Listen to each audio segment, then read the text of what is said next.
আহ আমরা এটা দেখি যে সব ধর্মগ্রন্থেই কিছু না কিছু অবিশ্বাস্য গল্প থাকে। কোরআনে আছে যে আবাবিল পাখিরা যুদ্ধক্ষেত্রে শত্রুদের উপরে পাথর ফেলছে। এরকম আরো অনেক আয়াত আছে। কোরআন বলছে শাকুল কামার, নবীজি মুহাম্মদ সাল্লাল্লাহু আলাইহি ওয়াসাল্লাম চাঁদকে 2 ভাগ করেছিলেন, মুসা আলাইহিস সালাম সাগরকে 2 ভাগ করেছিলেন। এগুলো কঠিন কাজ, হ্যাঁ, এগুলোকে বলে অলৌকিক। অলৌকিক কাজ হলো সেগুলো যেগুলো কোনো ব্যাখ্যা মানুষ দিতে পারে না। মানুষের পক্ষে চাঁদকে 2 ভাগ করে ফেলা এটা অসম্ভব। আবার কোনো মানুষ সাগরকে 2 ভাগ করে ফেলবে, তার মধ্যে রাস্তা থাকবে, এটাও অসম্ভব। কিন্তু পবিত্র কোরআনে এমন অনেক কথাই আছে যেগুলো এখন সত্যি প্রমাণিত হয়েছে। যেমন ধরুন কোরআন বলছে বিজ্ঞান নিয়ে কথা, বিগ ব্যাং সম্পর্কে। কোরআন বলছে চাঁদের আলো তার নিজস্ব আলো নয়। কোরআন বলছে পৃথিবী বর্তুলাকার। কোরআন বলছে সূর্য প্রদক্ষিণ করে। 1400 বছর আগে মানুষ ভাবত এগুলো কোন ধরনের কথা? চাঁদের নিজের কোনো আলো নেই, পৃথিবী বর্তুলাকার। এগুলো কি সত্যি? এগুলো বিগ ব্যাং এর কথা। এখন বিজ্ঞান অনেক উন্নত হয়েছে, এখন আমরা জানি সবই সত্যি। ভাই, আপনি প্রশ্ন করলেন কোরআনের কিছু কথা যেন পাখি উপর থেকে পাথর ফেলছে, সূরা ফিলের কথা। সূরা ফিলের 1 থেকে 5 নম্বর আয়াত। এরকম আরো অনেক আয়াত আছে। কোরআন বলছে শাকুল কামার, নবীজি মুহাম্মদ সাল্লাল্লাহু আলাইহি ওয়াসাল্লাম চাঁদকে 2 ভাগ করেছিলেন, মুসা আলাইহিস সালাম সাগরকে 2 ভাগ করেছিলেন। এগুলো কঠিন কাজ, হ্যাঁ, এগুলোকে বলে অলৌকিক। অলৌকিক কাজ হলো সেগুলো যেগুলো কোনো ব্যাখ্যা মানুষ দিতে পারে না। মানুষের পক্ষে চাঁদকে 2 ভাগ করে ফেলা এটা অসম্ভব। আবার কোনো মানুষ সাগরকে 2 ভাগ করে ফেলবে, তার মধ্যে রাস্তা থাকবে, এটাও অসম্ভব। তাহলে এগুলোকে বলা হয় অলৌকিক। শুধুমাত্র ঈশ্বরই এটা পারেন, আপনি আমি পারবো না। আমরা এই কাজের ব্যাখ্যা দিতে পারবো না। আমরা শুধু একটা উপায় এটা প্রমাণ করতে পারি, যদি সেই সময়ে ফিরে যাই। এখানে বর্তমান থেকে আমরা অতীতে যেতে পারবো না। 3000 বা 4000 বছর আগে গিয়ে আমরা দেখতে পারবো না মুসা আলাইহিস সালাম সাগরকে ভাগ করেছিলেন কিনা। তাহলে কি করব? এই অলৌকিকগুলো আমরা অতীতে গিয়ে পরীক্ষা করতে পারছি না। কিন্তু পবিত্র কোরআনে এমন অনেক কথাই আছে যেগুলো এখন সত্যি প্রমাণিত হয়েছে। যেমন ধরুন কোরআন বলছে বিজ্ঞান নিয়ে কথা, বিগ ব্যাং সম্পর্কে।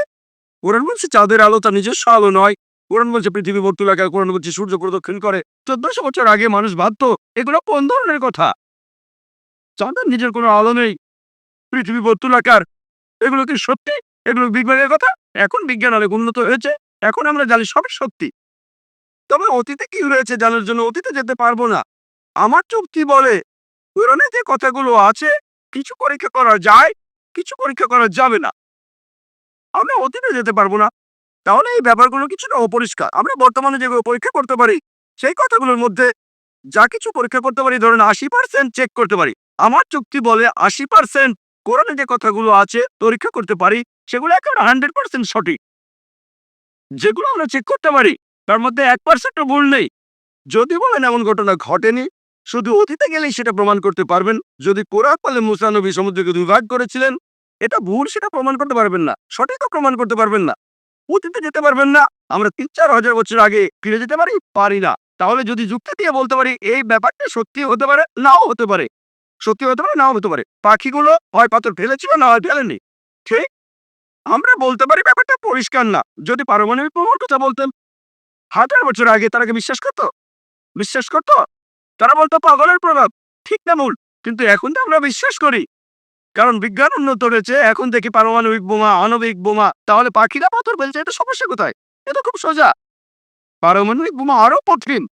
তাহলে বুঝতে পারছেন আমরা অতীতে যেতে পারবো না। আমার যুক্তি বলে যেগুলো আজকে পরীক্ষা করতে পারি, কোরআনের যে বিষয়গুলো ভালোভাবে দেখতে পারি, সেগুলোর মধ্যে পুরো 100% সত্যি বলে প্রমাণিত হয়েছে। 20% আমরা পরীক্ষা করতে পারবো না, কারণ অতীতে যেতে পারবো না, ভবিষ্যতে যেতে পারি না। বেহেশত আর দোজখের অস্তিত্ব বৈজ্ঞানিকভাবে প্রমাণ করতে পারবো না। হয়তো বলবেন যে ভাই জাকির, আপনি একজন ডাক্তার, কিভাবে বেহেশত দোজখ বিশ্বাস করেন? আমি বলি এটা 20% অস্বচ্ছ অংশের কথা। আমার যুক্তি বলে যখন 80% কোরআনের যতখানি আমরা চেক করতে পারি, এগুলো 100% সত্যি বলে প্রমাণিত হয়েছে। সেখানে 0.1% ও ভুল নেই। আমার যুক্তি বলে এই 20% ও ইনশাআল্লাহ আল্লাহ চাইলে সেটাও সত্যি প্রমাণিত হবে। হয়তো ভবিষ্যতে বিজ্ঞান উন্নত হবে, 20 বছর 50 বছর পরে আমরা পরকালের জীবন সম্পর্কে জানতে পারবো, আমরা বেহেশতের সম্পর্কে জানতে পারবো। আমার যুক্তি বলে এটা যুক্তিপূর্ণ বিশ্বাস যে কোরআনের 0.0001% ও ভুল প্রমাণিত হয়নি। 80% একেবারে পুরোটাই সত্যি। তাই আমার যুক্তি বলে যে ইনশাআল্লাহ বাকি 20% যেটা চেক করা যাচ্ছে না, অতীতে ফিরে গিয়ে বা ভবিষ্যতে গিয়ে ইনশাআল্লাহ সেগুলো সত্যি হবে। আশা করি উত্তরটা পেয়েছেন।